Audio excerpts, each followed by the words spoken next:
తీసుకొని ప్రతి నియోజకవర్గానికి ఇంటిగ్రేటెడ్ స్కూల్ శాంక్షన్ కొరకు వారు ప్రయత్నం చేస్తున్నారు. మరి మొన్ననే nodal officer state nodal officer Ganapathi Reddy గారు మర్చిపోయారు, కానీ వారు స్థలం దొరకలేదు. కానీ ఒక విషయం ఏంటంటే సార్, బాసర్లో సుమారు 200 ఎకరాలు అక్కడ ల్యాండ్ ఉంది, ప్రభుత్వ భూమి. ప్రభుత్వం ఎట్లా ఇచ్చిందంటే ఎస్ఆర్ఎస్ ప్రాజెక్టులో 1980లో కూలిపోయిన ల్యాండ్స్ అవి. అప్పుడు ఇది మొన్నటి వరకు అది ప్రభుత్వ భూమి కాలేదు. కానీ మొన్న ఏదైతే మన చట్టం వచ్చిన తర్వాత, ప్రభుత్వం వచ్చిన తర్వాత దాన్ని ప్రభుత్వ భూమిగా ట్రీట్ చేశారు.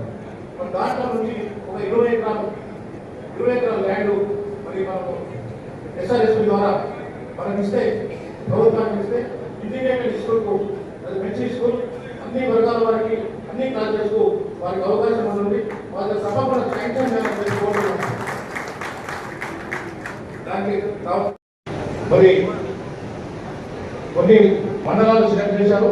దాంట్లో మా కొండల మండలం మరి గజ్జలమ్మదేవి ఆశీర్వాదంతో ప్రభుత్వానికి మనుషులు వచ్చి మన కుండాల మండలం పైలట్ ప్రాజెక్ట్ గా తీసుకోమని చెప్పి అమ్మగారు తీర్చడం జరిగింది. మరి ఈ సందర్భంగా మరి చాలా అపరిష్కృత సమస్యలు చాలా సంవత్సరాల నుంచి మా నియోజకవర్గంలో ఉన్నాయి సార్. మేము ఎమ్మెల్యేగా ఉన్నప్పుడు ప్రయత్నం చేశాం, ఇంకా కొన్ని మిగిలి ఉన్నాయి.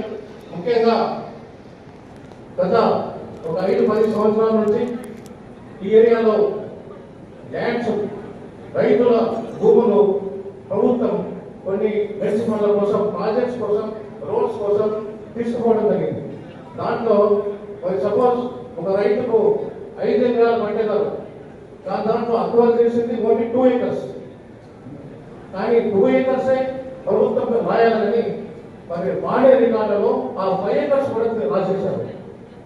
దాన్ని రాసి పిఓబిలో పెట్టారు, ప్రొవిజనల్ ట్రాన్స్ఫర్ యాక్ట్. దానివల్ల మరి ఎవరినో ఆపద వచ్చి అమ్మడానికి ప్రయత్నిస్తే, అమ్మడానికి రిజిస్ట్రీ ఆఫీస్ అయితే ఇది పిఓబిలో ఉంది, అమ్మరాదని చెప్పేసి వాళ్ళు తిరస్కరించడం జరిగింది. దీనివల్ల చాలా విషయాలు మరి కలెక్టర్ గారి దృష్టి కూడా తీసుకుపోయి, మరి అప్పుడు ధరణిలో మరి రెవెన్యూ డిపార్ట్మెంట్ వారికి, కలెక్టర్ గారికి ఆ పవర్స్ లేకుండే, మరి CLR commissioner land revenue powers ఉండే. కానీ వీళ్ళ రైతులు అందరు గోడ కట్టి వారికి పోవడానికి చాలా ఇబ్బందులు జరిగింది. కొన్ని విషయాల్లో కూడా మరి అప్పుడున్న రెవెన్యూ ప్రిన్సిపల్ రెడ్డి గారు, గవర్నమెంట్ గారికి కూడా కొన్ని సందర్భాల్లో కలవడం జరిగింది. వారు కొన్ని కేసులలో మరి పిఓపి తీసేయమని చెప్పి ఆర్డర్ కూడా చేశారు. అయినా ఇంకా చాలా ఉన్నాయి. మరి ఇప్పుడు కొంటాల మండలం చూస్తే రోడ్స్ కోసం అక్వైర్ చేయాలి, కల్లూరులో ఓలా కూడా అక్వైర్ చేశారు. చేసినప్పుడు చాలా కనీసం ఒక 50 ఎకరాలు కూడా ఈ మండలంలో మరి రోడ్లో ఒక 20 గుంటల పైన 2 గుంటలు పిఓపి వచ్చింది. ఇక్కడ కూడా ఈ మండలంలో కూడా మరి పరిష్కారం ఉన్నాయి. మరి గౌరవ ఇక్కడ ఉన్న తహసీల్దార్ గారు, ఆర్డీఓ గారు దీన్ని మీరు రోడ్ వేయించుకుని తప్పకుండా మరి ప్రభుత్వానికి, గౌరవ మినిస్టర్ గారికి, కలెక్టర్ గారు పంపితే మరి పరిష్కారం అయిందని చెప్పి నేను మనవి చేస్తున్నాను. మరి దీంతో పాటు ఇవి కాకుండా కూడా అసైన్మెంట్ లావన్ పట్టా ల్యాండ్స్ ఉన్నాయి. దాంట్లో 20 సంవత్సరాల నుంచి కూడా పొజిషన్లు ఉన్నారు, కానీ వారికి ఇంతవరకు పట్టాలు కాలేదు, పట్టా బాధ్యత కాలేదు. మరి ప్రభుత్వం చేస్తున్న రైతు బంధు, రైతు బీమా కూడా వారికి కలవలేదు. అందువల్ల చాలా రైతులు నష్టపోతున్నారు. అసైన్మెంట్ ల్యాండ్స్ కూడా, లావన్ ల్యాండ్స్ కూడా అసైన్ పట్టాస్ ఇవ్వాలని చెప్పి, ఎవరైతే న్యాయంగా ఉన్నారో కబ్జాలు వారికి ఇవ్వాలని చెప్పి నేను కోరుకుంటున్నాను. మరి ఈ సందర్భంగా మరి ఇంకా కొన్ని విషయాలు కూడా ఇప్పుడు దాన్ని ఏదైతే నిజంగా దాన్ని మనకు చాలా ఇబ్బంది ఉన్నాయి.